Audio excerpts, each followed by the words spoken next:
A Dios por la vida y la oportunidad que Él nos regala de poder estar en esta plataforma para estudiar su belleza en la palabra. Gracias por la invitación que nuestro hermano Manuel hace para seguir con este estudio sobre Marcos.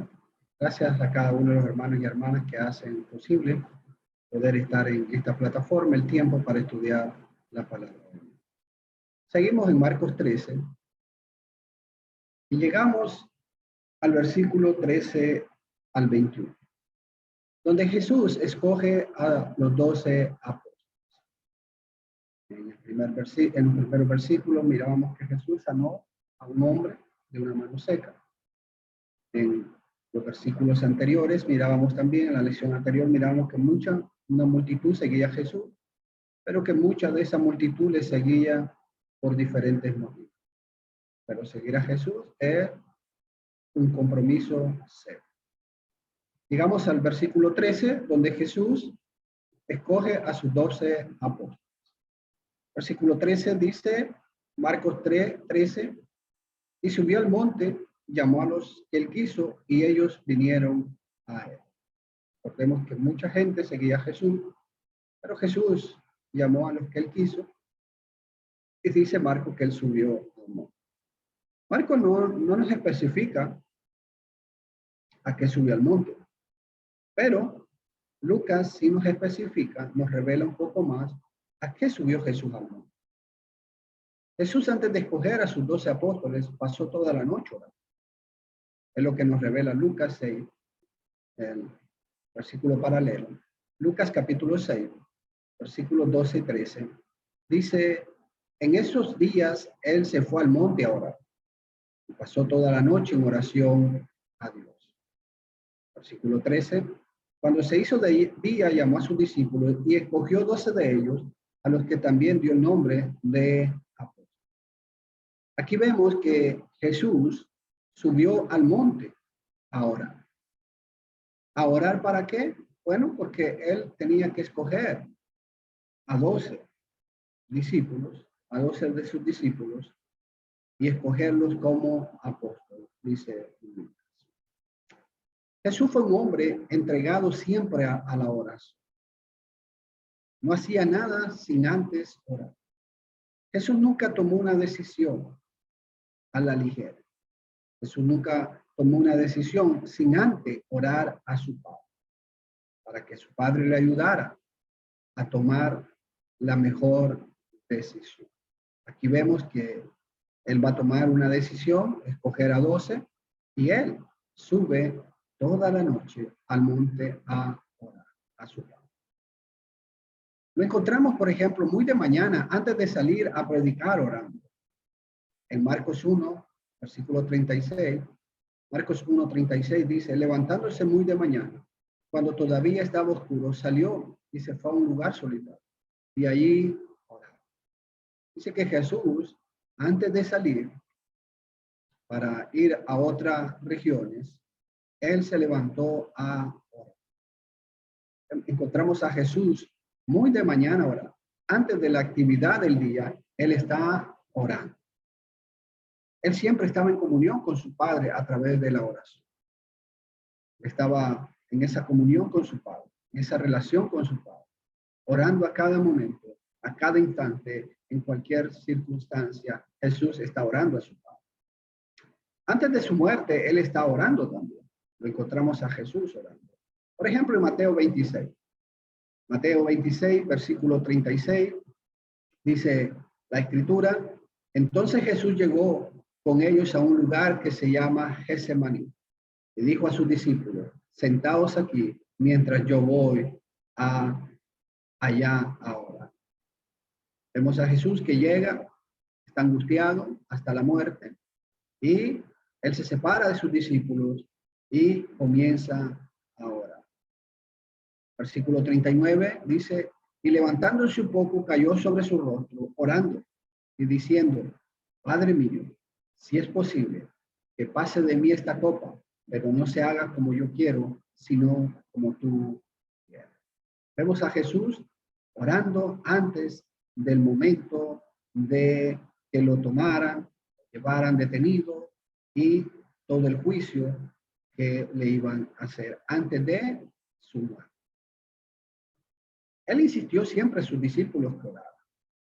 Siempre estuvo insistiendo a sus discípulos que ellos fueran hombres de oración. Ellos estuvieran orando a cada momento. Versículo 41, les dice Jesús, velad y orad para que no entréis en tentación. El espíritu está dispuesto, pero la carne es débil. Jesús cuando regresa encuentra a sus discípulos dormidos. Y por eso él les insistió para que ellos estuvieran alerta, estuvieran vigilando y estuvieran orando para no entrar en tentación. Se apartó de nuevo a orar Jesús. Versículo 42. Apartándose de nuevo, oró por segunda vez, diciendo, Padre mío, si esta no puede pasar sin que yo la beba, hágase tu voluntad. Jesús se retiró la primera vez, fue a orar, regresó, sus discípulos están dormidos. Se aparta de nuevo a orar, regresa y vuelve a encontrar a sus discípulos dormidos. Pero él vuelve en el 44, dejándolos de nuevo, se fue y oró por tercera vez, diciendo otra vez las mismas palabras. Encontramos siempre a Jesús orando, insistiendo en la oración. Después de la oración vemos a otro Jesús, un Jesús fortalecido, un Jesús con determinación, un Jesús con valentía, con fortaleza, con ánimo. En el versículo 46 dice la Escritura, levantaos, vamos, mirad, está cerca el que me entrega. Después de la oración, nosotros vemos a un Jesús determinado, con fuerza, con ánimo, con valentía. Dice, vamos, levantaos, vamos. Y Jesús ahora está con otro ánimo, porque esa es la fuerza y la fortaleza que la oración nos da. Jesús enseñó a sus discípulos a orar con insistencia. Por eso le enseñó una parábola allá en Lucas 18, versículo 1. Dice Lucas 18:1, y les refería a Jesús una parábola para enseñarles que ellos debían orar en todo tiempo y no desfallecer.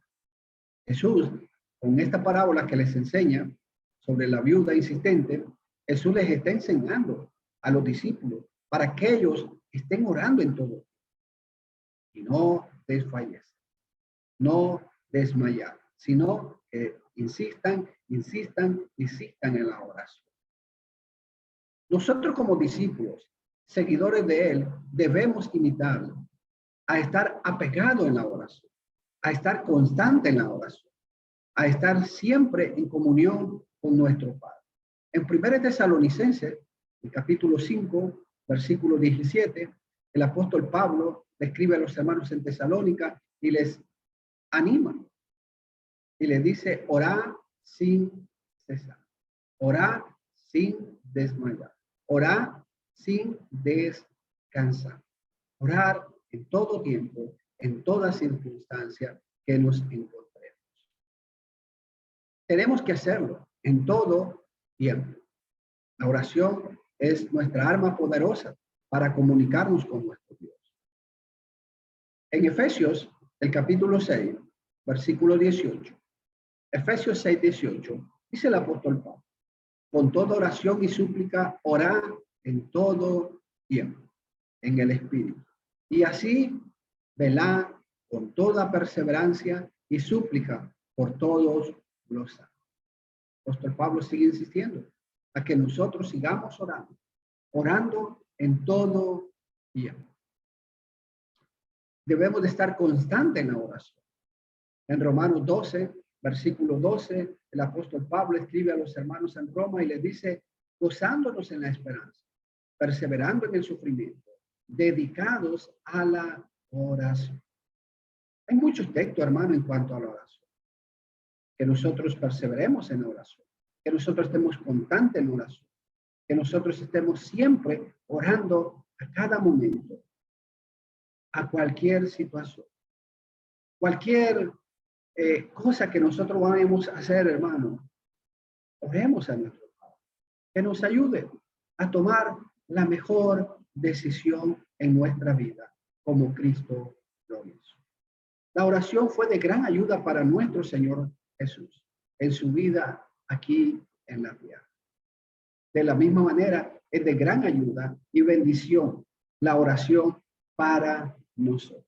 Por eso, nosotros debemos de estar constantes, orando en todo momento, en todo tiempo, como nuestro Señor Jesucristo lo hizo.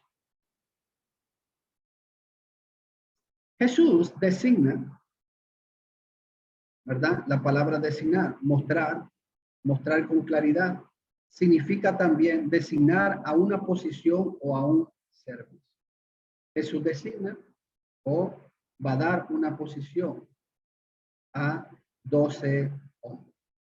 En Marcos, vamos a Marcos capítulo 3, versículo 14, dice Marcos, y designó a 12 para que estuvieran con él y para enviarlos a predicar.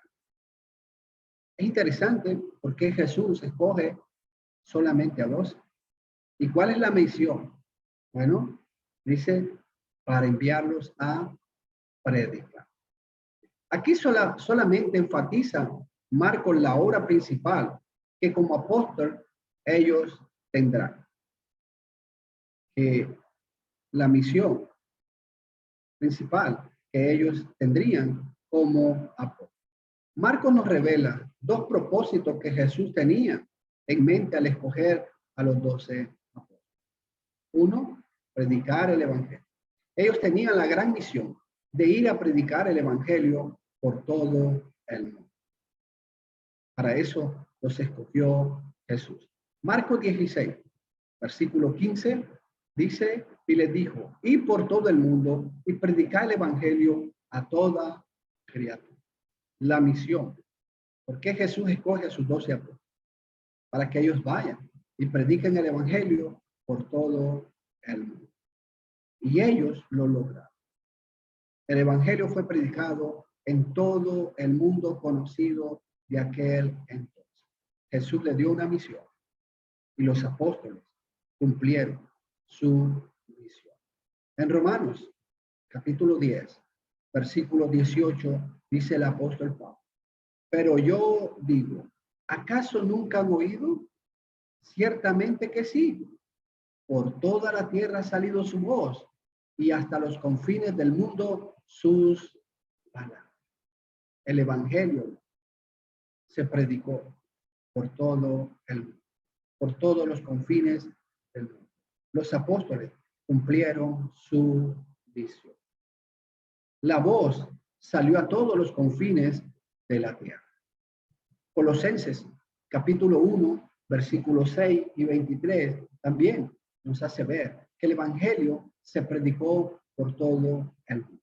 Colosenses, capítulo 1, versículo 6, dice el apóstol Pablo, los hermanos en Colosa, que ha llegado hasta vosotros, así como en todo el mundo. Está dando fruto constante y creciendo. Así lo ha estado haciendo también en vosotros, desde el día que oíste y comprendiste la gracia de Dios en verdad. Dice el apóstol Pablo, el evangelio había llegado a los hermanos en Colosa, así como en todo el mundo. Estaba dando fruto en Colosa y en todo el mundo. El evangelio había llegado a los hermanos de Colosa y a todo el mundo. En el versículo 23 dice el apóstol Pablo, si en verdad permanecieses en la fe, bien cimentados y constantes, sin moveros de la esperanza del evangelio que habéis oído, que fue proclamado a toda la creación debajo del cielo, y del cual yo, Pablo, fui hecho ministro. Cuando Pablo está escribiendo, dice que ya el evangelio se había proclamado por todo el mundo. Que había sido proclamado a toda la creación del cielo. Entonces, nuestro Señor Jesucristo escoge a 12 apóstoles con la misión de que ellos predicaran el evangelio por todo el mundo. Y los apóstoles cumplieron la misión. Los apóstoles predicaron el evangelio por todo el mundo. El evangelio fue predicado por todo el mundo, conocido en aquel entonces. Pero también Él les dio autoridad. También para que ellos tuvieran autoridad. Si volvemos a Marcos capítulo 3, versículo 15, Marcos 3:15 dice, y para que tuvieran autoridad de expulsar demonios. Uno, como vimos, a ellos Jesús los escogió para que predicaran el evangelio por todo el mundo. Y vimos que ellos lo hicieron. Pero también les dio autoridad, les dio poder para expulsar demonios. Fue la voluntad de Jesús que sus escogidos apóstoles tuvieran poder milagroso para que ellos pudieran también expulsar demonios. La palabra griega aquí traducida en esta versión como autoridad significa también poder. La frase para sanar enfermedades no aparece en los manuscritos muy antiguos y por eso no aparece en ciertas versiones buenas de hoy. Pero, hermanos, Mateo sí registra este punto. En Mateo 10, versículo 1, Mateo 10:1 dice, entonces llamó a sus 12 discípulos. Jesús les dio poder sobre los espíritus inmundos para expulsar y para sanar toda enfermedad y toda dolencia. Versículo 8. Sanar enfermos, resucitar muertos, limpiar leprosos, expulsar demonios. De gracia recibiste, de gracia da de gracia. Entonces, en Mateo sí, en los manuscritos antiguos sí aparece que Jesús les dio este poder para que ellos pudieran expulsar demonios, para que ellos pudieran sanar. Para Marcos, el registrar la frase que sigue implicaría que los apóstoles también tendrían poder sobre casos de enfermedades de menor gravedad. Y para echar fuera demonios. Jesús ejercía este poder. Jesús tenía el poder y lo ejerció estando aquí en la tierra sobre los demonios. Por ejemplo, en Marcos capítulo 1, versículo 23 al 27, Marcos 1, 23 al 27 dice, y aquí estaba en la sinagoga de ellos un hombre con un espíritu inmundo, el cual comenzó a gritar. Versículo 24, diciendo, ¿qué tenemos que ver contigo, Jesús de Nazaret? ¿Has venido a destruirnos? Yo sé quién eres, el Santo de Dios. Versículo 25, Jesús le reprendió diciendo, cállate y sal de él. Aquí está la autoridad de Jesús.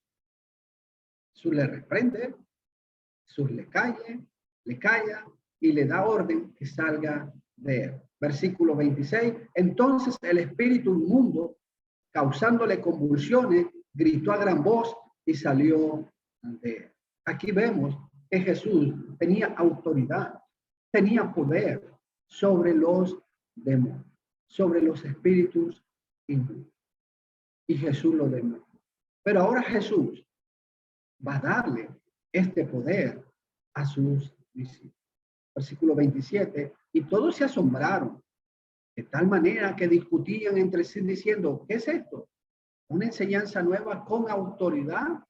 Él manda a uno a los espíritus inmundos y le obedece. La gente está sorprendida porque nunca habían visto eso.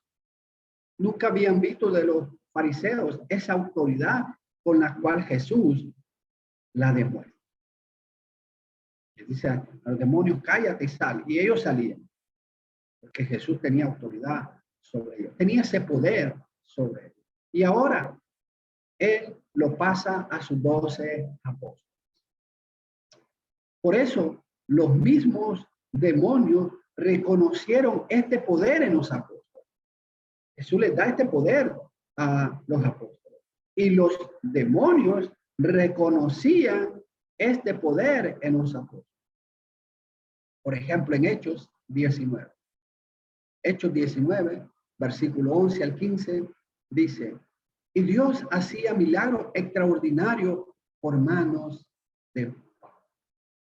Versículo 12, de tal manera que incluso llevaban pañuelos o delantales de su cuerpo a los enfermos, y las enfermedades los dejaban, y los malos espíritus se iban de él. 13. Pero también algunos de los judíos exorcistas ambulantes trataron de invocar el nombre del Señor Jesús sobre los que tenían demonios malos, diciendo, ordeno por Jesús a quien Pablo predica. Bueno, algunos pensaban que con mencionar el nombre de Jesús, con mencionar el nombre de Pablo, los espíritus se iban a someter a ellos y los espíritus iban a salir de las personas. Pero no fue así. Versículo 14. Y 7 hijos de un tal Esceva, uno de los principales sacerdotes judíos, eran los que hacían eso. La Biblia nos menciona 7 hijos de un tal Esceva que querían hacer eso. Querían invocar el nombre de Jesús y el de Pablo. Versículo 15 dice la escritura, pero el espíritu malo respondió y le dijo, a Jesús conozco y sé quién es Pablo, pero vosotros, ¿quiénes sois? Fíjense, el espíritu sabía quién era Jesús. Sabían el poder que Jesús tenía. Sabía quién era Pablo y el poder que tenía Pablo. Y usted puede seguir leyendo lo que sucedió. Este demonio se fue encima de estos hombres y a los 7 los dominó y salieron desnudos. Entonces, Jesús pasa su poder, su autoridad a los apóstoles. Y los demonios conocían ese poder, esa autoridad que los apóstoles tenían. Sabían quién era Pablo, sabían quiénes eran los apóstoles. Al ejercer ellos este poder sobrenatural, confirmarían el mensaje predicado. El que ellos tuvieran este poder, hicieran milagros, echaran fuera demonios, sanaran enfermedades, era para confirmar ese mensaje que Jesús le había mandado, de ir a predicar el evangelio por todo el mundo. Que Jesús le está dando para predicar en todo el mundo. Y así las personas estuvieran seguras que Jesús los había enviado. En Marcos 16, versículo 17 al 20, dice, y estas señales acompañarán a los que han creído. En mi nombre echarán fuera demonios, hablarán en nuevas lenguas. Versículo 18, tomarán serpientes en la mano, y aunque beban algo mortífero, no les hará daño. Sobre los enfermos pondrán las manos y se pondrán bien. 19. Entonces el Señor Jesús, después de hablar con ellos, fue recibido en el cielo y se sentó a la diestra de Dios. Versículo 20. Y ellos salieron y predicaron por todas partes, colaborando el Señor con ellos y confirmando la palabra por medio de las señales que la seguían. El propósito de los milagros, el propósito de ese poder que le está dando Jesús era para confirmar la palabra, el evangelio que ellos iban a ir por todo, enseñando por todo el mundo. Hebreos también nos hace ver eso. Hebreos capítulo 2, versículo 3 y 4. Dice el escritor, ¿cómo escaparemos nosotros si descuidamos una salvación tan grande? La cual, después que fue anunciada primeramente por medio del Señor, no fue confirmada por los que oyeron. Jesús anunció este mensaje. Y después dice que fue confirmado por los que oyeron. ¿Quiénes fueron? Versículo 4, testificando Dios juntamente con ellos. Dios está con ellos. Dice el escritor, testificando Dios con ellos, tanto por señales como por prodigios y por diversos milagros y por dones del Espíritu Santo según su propia voluntad. Cuando ellos hacían un milagro, es que Dios estaba testificando, Dios estaba confirmando que Él estaba con ellos a través de los milagros, de las señales, de los prodigios que los apóstoles estaban haciendo. Si vamos a Lucas 10, versículo 16, dice, el que a vosotros escucha, a mí me escucha. Y el que a vosotros rechaza, a mí me rechaza. Y el que a mí me rechaza, rechaza al que me envió. Ellos tenían el poder, ellos tenían la autoridad. Rechazar a los apóstoles era rechazar al mismo Jesucristo. Por eso Jesús le dijo también en Mateo, que lo que ellos ataran aquí en la tierra sería atado en los cielos. Lo que ellos desataran aquí en la tierra sería desatado allá en los cielos. Porque por eso Jesús les estaba dando este poder. Jesús escoge a sus 12 discípulos apóstoles. En Marcos capítulo 3, versículo 16 al 19. Si regresamos a Marcos 3, versículo 16 al 19, dice, designó a los 12, Simón, a quien puso por nombre Pedro. 17, Jacobo, hijo de Zebedeo, y Juan, hermano de Jacob, a quien puso por nombre Boanerges, que significa hijos del trueno. 18, Andrés, Felipe, Bartolomé, Mateo, Tomás, Jacobo, hijo de Alfeo, Tadeo, Simón el Cananita. Versículo 19. Y Judas Iscariote, el que también le entregó. Aquí vemos la lista de los 12 apóstoles que Jesús escoge. Lucas nos revela que él escogió a 12 discípulos, a los cuales les dio el nombre de apóstoles. En Lucas 6, versículo 13, Lucas 6, 13 dice, cuando se hizo de día, llamó a sus discípulos y escogió a 12 de ellos, a los que también dio el nombre de apóstoles. Él escoge a 12 de sus discípulos y les da el nombre de apóstoles. La palabra discípulo es la que podríamos llamar un seguidor. Alguien que sigue la vida y enseñanza de otras personas. Ellos habían seguido a Jesús. Ellos andaban con Jesús. Apóstol significa enviar, misión, significa apóstol. Ellos primeramente eran discípulos, pero después Jesús les llamó apóstol, porque los escogió para una misión, como ya la hemos visto, de ir a predicar el evangelio por todo el mundo.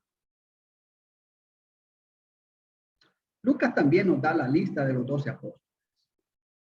En Lucas 6, 14 al 16, dice, Simón, a quien también llamó Pedro, y Andrés, su hermano, Jacobo y Juan, Felipe y Bartolomé. Versículo 15, Mateos y Tomás, Jacobo, hijo de Alfeo, y Simón, al que llamaban el Celote. 16, Judas, hijo de Jacobo, y Judas Iscariote, que llegó a ser traidor. Mateo también nos da la lista de los 12 apóstoles. En Mateo 10, versículo 2 al 4, dice, y los nombres de los 12 apóstoles son estos. Primero, Simón, llamado Pedro, Andrés, su hermano, y Jacobo, el hijo de Zebedeo, y Juan, su hermano. Versículo 3, Felipe y Bartolomé, Tomás y Mateo, el recaudador de impuestos, Jacobo, el hijo de Alfeo y Tadeo.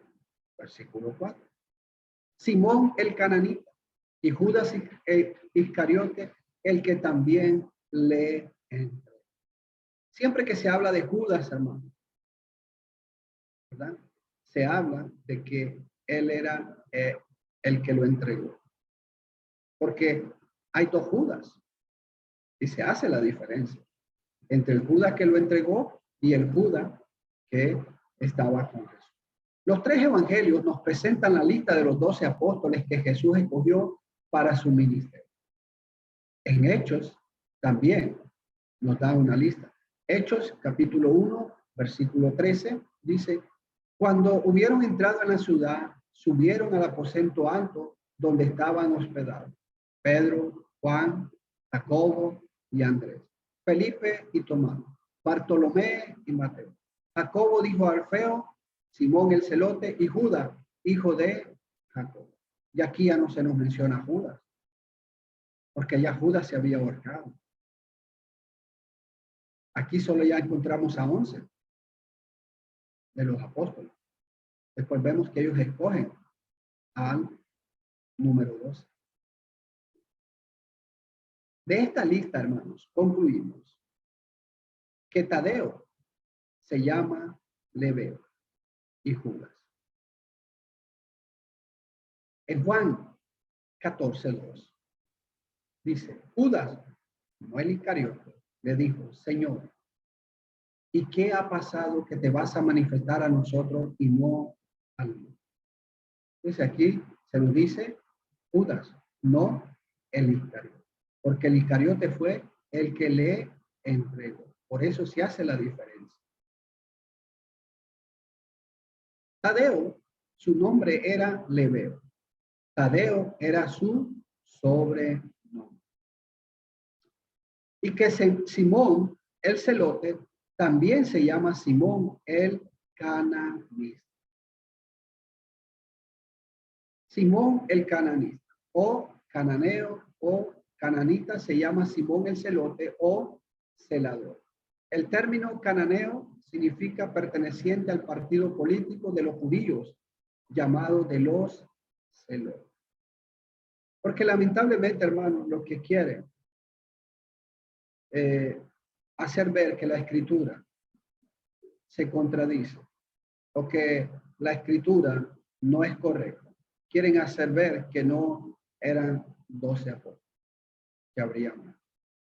Pero nosotros podemos examinar un poco más en nuestra casa y vamos a ver que no hay ningún problema en eso. Muchos quieren desacreditar a la Biblia, muchos que desacreditan a la Biblia quieren hacer ver que hay discordia en la lista, pero no es cierto. Simplemente compararlo y ver, ¿verdad?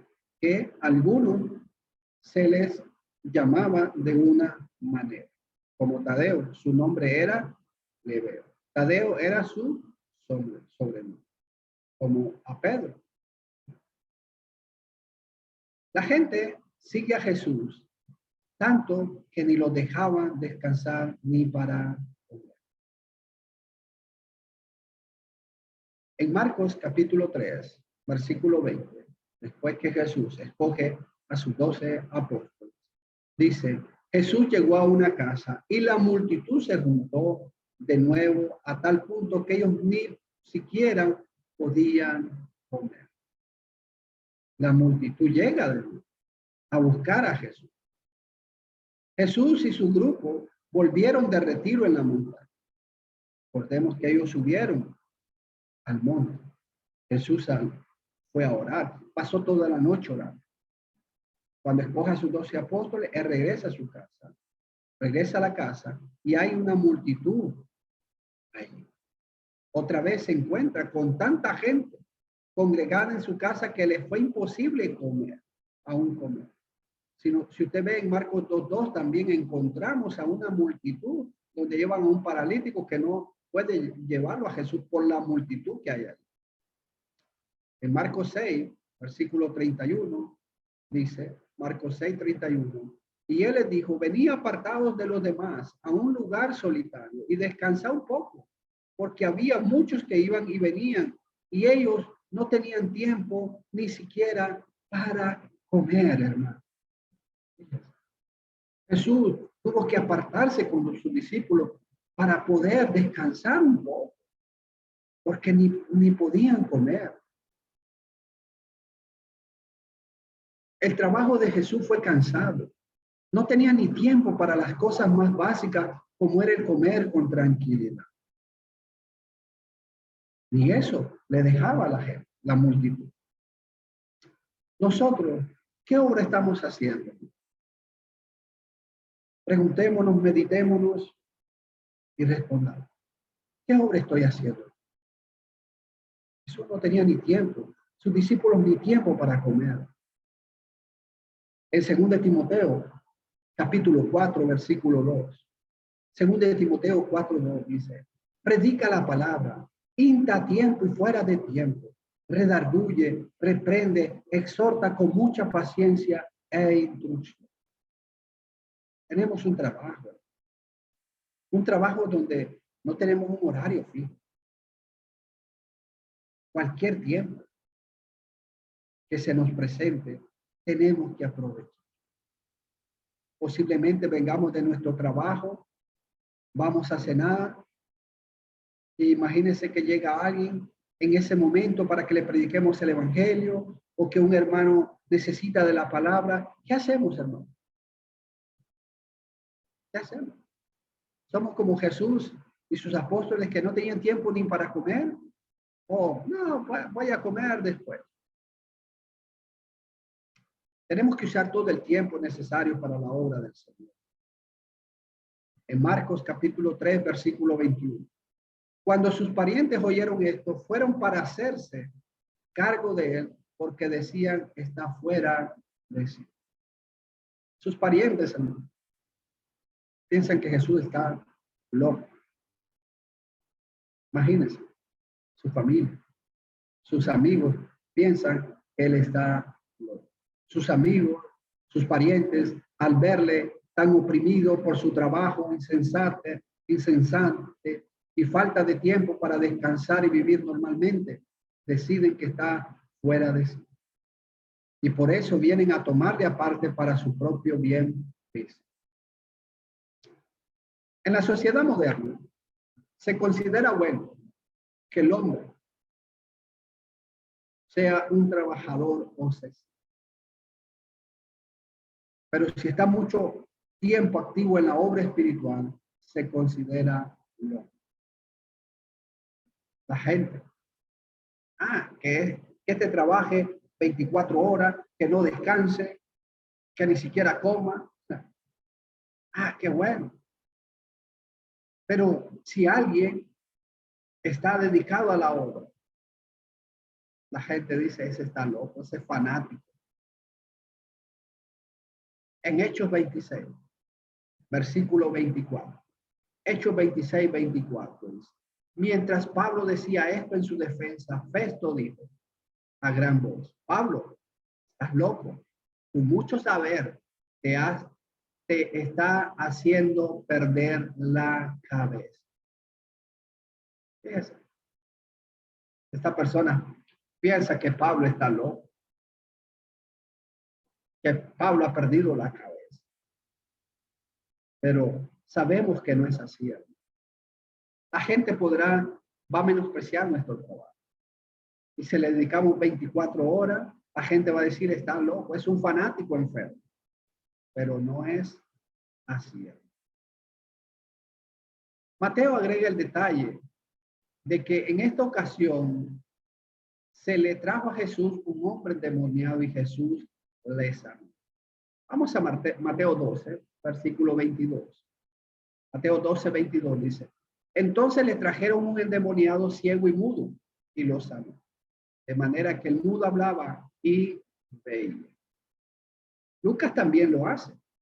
En Lucas 11, versículo 14, dice, estaba Jesús echando fuera un demonio, que era mudo. Y sucedió que cuando el demonio salió, el mudo habló y las multitudes se maravillaban. Esto, hermano, dio ocasión a los escribas a hacer su acusación falsa contra Jesús en el versículo siguiente. Porque su misma familia está pensando que Jesús está loco. tanto ha trabajado, tanto está cansado, no tiene no ha ni comido, ha perdido el juicio. Conclusión. Jesús escoge a sus 12 apóstoles para su ministerio. Pero antes de tomar esta decisión tan importante, él fue a orar a su Padre. Él tuvo siempre comunión con su Padre. Siempre nosotros debemos estar orando y orando. Debemos de estar en comunión con nuestro Padre Celeste. Los escogió para que tuviera autoridad sobre los demonios. Los apóstoles cumplieron su misión de predicar el evangelio por todo el mundo.